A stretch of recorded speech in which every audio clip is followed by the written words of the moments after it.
kajian kami tentang kejadian tumbuh-tumbuhan adalah yang pertama, mengenal pasti kejadian tumbuh-tumbuhan.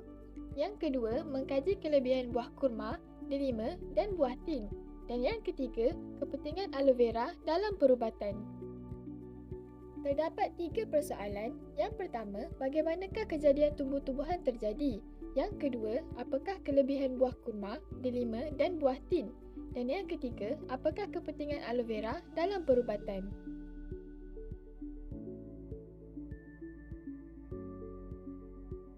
Yang pertama dari surah Qaf, iaitu ayat 9 hingga 11 yang bermaksud, dan juga kami telah turunkan dari langit air hujan yang banyak faedahnya.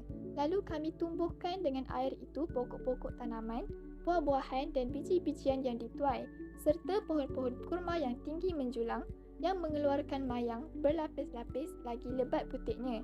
Semuanya itu sebagai rezeki bagi hamba-hamba kami, dan lagi kami telah menghidupkan dengan air itu bumi yang mati. Demikianlah pula keadaan keluarnya orang-orang yang mati dari kubur setelah dibangkitkan hidup semula. Di dalam ayat ini, Allah membuat perumpamaan kebangkitan semula selepas kematian dengan bumi yang kering diserami air hujan akan menumbuhkan pelbagai jenis pokok yang menghasilkan buah dan bijirin yang menjadi rezeki kepada manusia dan binatang. Jom kita lihat fakta sains tentang tumbuh-tumbuhan. Air diserap oleh akar tumbuhan dan disalurkan ke daun tempat melakukan fotosintesis. Tumbuh-tumbuhan juga mendapatkan tenaganya dari cahaya matahari dengan menjalankan proses fotosintesis. Udara, air dan nutrien merupakan keperluan asas bagi setiap tumbuhan. Hidupan ini merangkumi semua benda hidup yang mampu menghasilkan makanan sendiri dengan menggunakan klorofil untuk menjalankan proses fotosintesis. Mari kita lihat apakah kelebihan buah kurma, delima dan buah tin.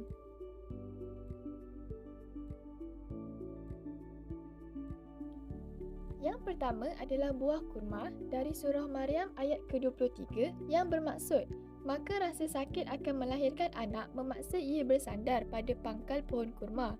Dia berkata, aduhai, alangkah baiknya aku mati sebelum ini dan aku menjadi barang yang tidak berarti lagi dilupakan. Ayat tersebut menjelaskan tentang khasiat buah kurma kepada kaum wanita yang sedang dalam situasi ingin bersalin. Allah memerintahkan Siti Maryam memakan buah kurma sedangkan ketika itu beliau dalam keadaan lemah dan lesu hendak bersalin. Fakta sains tentang buah kurma adalah yang pertama, mengurangkan risiko penyakit kronik seperti penyakit jantung dan kencing manis.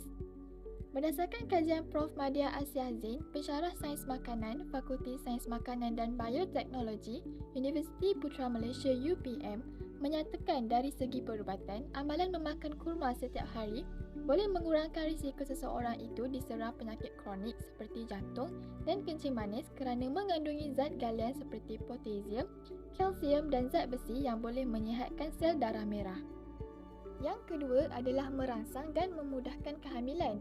Prof. Madya Asyah juga berkata, buah kurma mampu memanaskan badan dan merangsang kesihatan wanita hamil dan anak yang dikandung, memudahkan wanita bersalin dan memberi tenaga tambahan. Yang kedua adalah buah delima dari surah Ar-Rahman ayat ke-68 yang bermaksud, di dalam kedua syurga itu ada buah-buahan, kurma dan delima. Dan juga hadis yang bermaksud, makanlah delima dengan kulitnya kerana ia membersihkan lambung. Fakta sains tentang buah delima adalah dalam kandungan nutrisinya. Ia mengandungi antioksida, vitamin C, vitamin K, vitamin B, fosforus, magnesium, kalsium, zinc, zat besi, serat, lemak dan kolesterol yang rendah.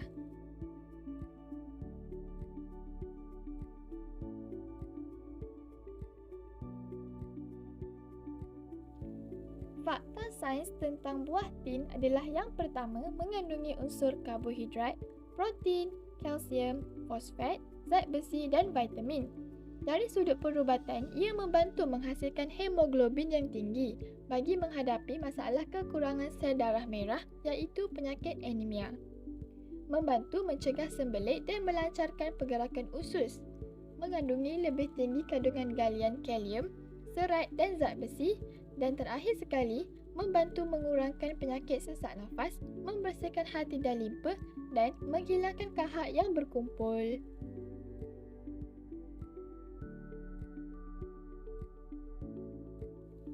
Merumuskan kepentingan aloe vera dalam perubatan.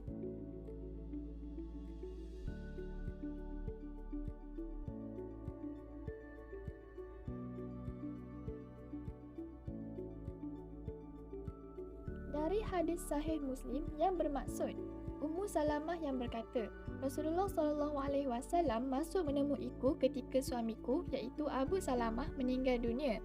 Ketika itu aku menggunakan aloe vera, lalu baginda bertanya, apakah yang kamu lumurkan di mukamu itu wahai Ummu Salamah? Aku menjawab, aloe vera wahai Rasulullah, padanya tiada bau wangian.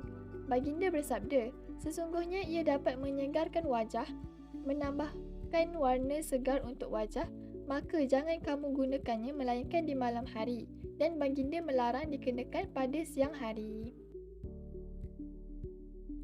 Kepentingan aloe vera dalam perubatan. Aloe vera mengandungi glukomanan sebagai penggalak pertumbuhan sel yang rosak akibat kecederaan dan mengecutkan tisu sel dengan mengecut dan menggalakkan pertumbuhan sel baru. Enzim terakhir ini membantu memecahkan tisu kulit yang berpenyakit akibat kerosakan dan kelegaan memecahkan bakteria. Jadi, gel aloe vera adalah antibiotik serta mengurangkan kesakitan. Sementara itu, asid amino berfungsi sebagai protein untuk menggantikan sel yang rosak. Air merupakan salah satu unsur yang turut memainkan peranan dalam fotosintesis. Ini kerana air adalah sumber kehidupan. Ini berlaku apabila hujan atau renyai-renyai walaupun tumbuhan boleh menjadikannya tahan terhadap air. Dengan klorofil dalam kloroplas, cahaya matahari bertukar menjadi tenaga kimia.